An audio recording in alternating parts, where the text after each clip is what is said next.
Kia ora koutou te whānau. So to speak a bit about the Pakeha input.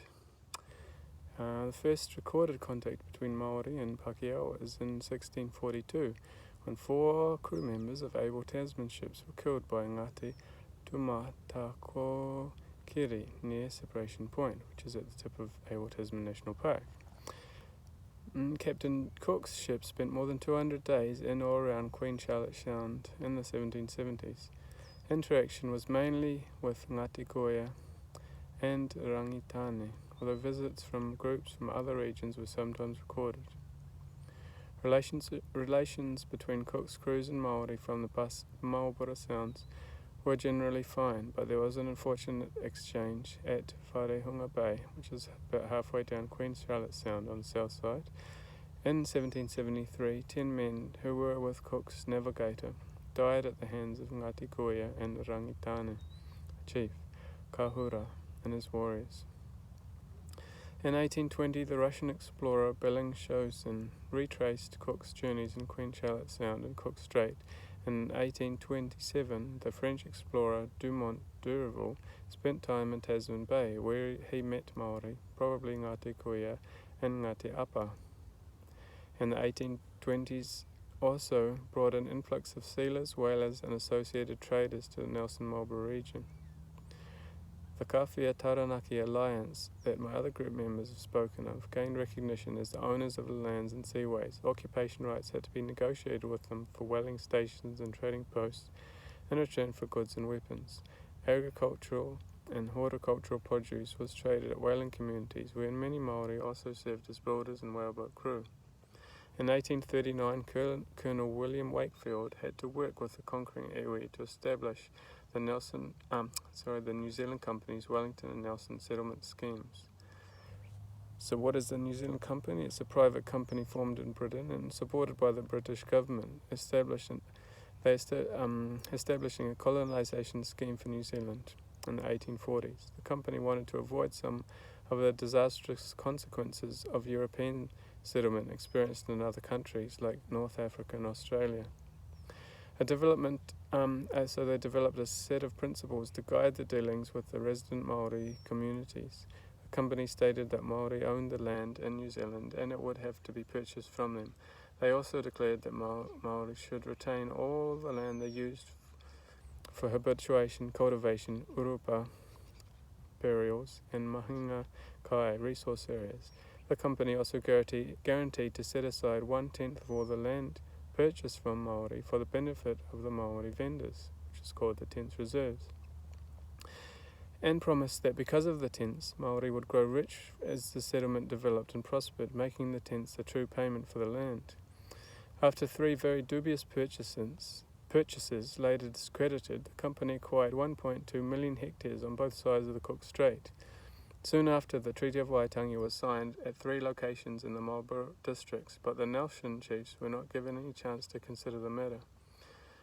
Wellington, the first company settlement, was established almost immediately, and the Nelson scheme was launched 2 years later under Captain Arthur Wakefield, William's brother. Arthur Wakefield had to negotiate with the resident chiefs for a right to settle the Nelson districts. Initially, relationships between settlers and Māori were good, and Māori harvest and catches sustained settler families as they cleared land for their own crops. However, relations deteriorated as the New Zealand Company and Crown officials went back on terms of purchases, and disputes over land ownership boundaries and trespasses erupted from time to time. Despite these setbacks, Nelson Māori continued to participate in the new economy.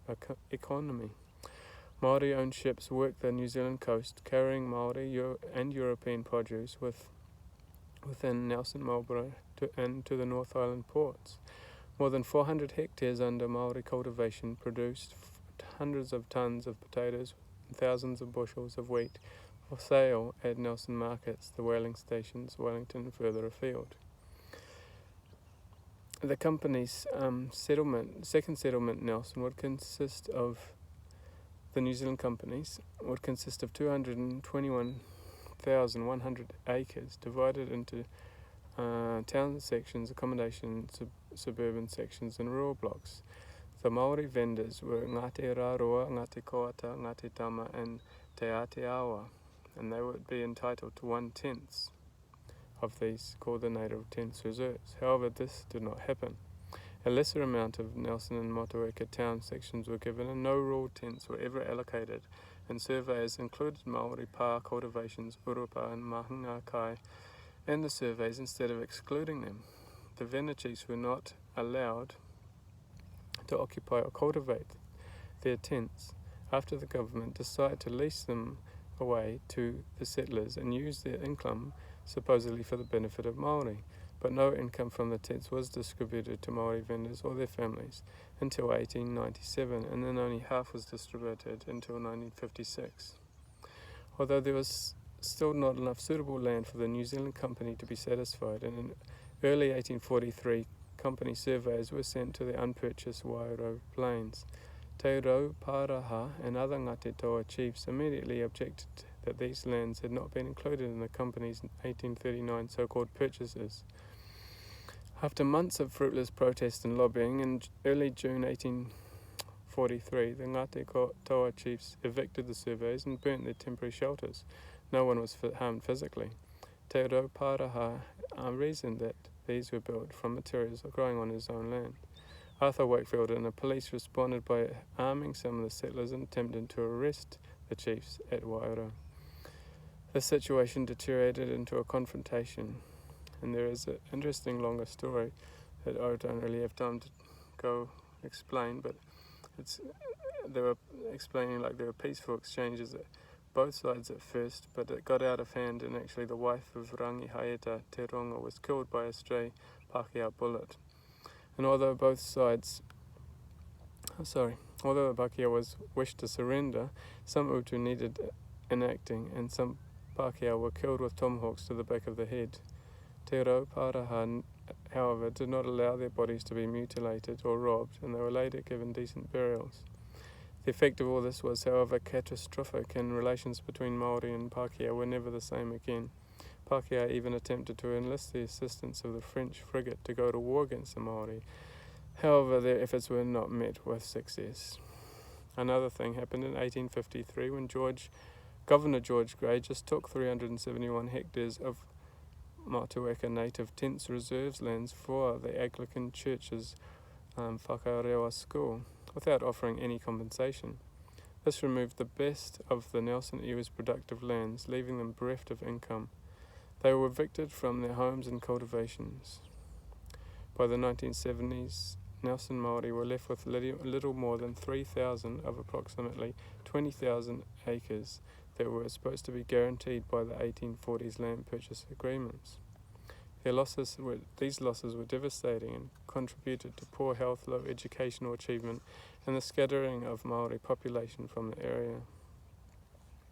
Despite 160 years of European settlement and some discriminatory government policies, the people of Te Tau Ihu have survived. A landmark event in Nelson was the creation of the Wakatu Incorporation in 1977. Surviving nature reserve titles of Nelson City, Motueka, and some Golden Bay Islands were transferred to the corporation. The capital value of the transferred land assets was approximately 11 million, which is worth more than 140 million now.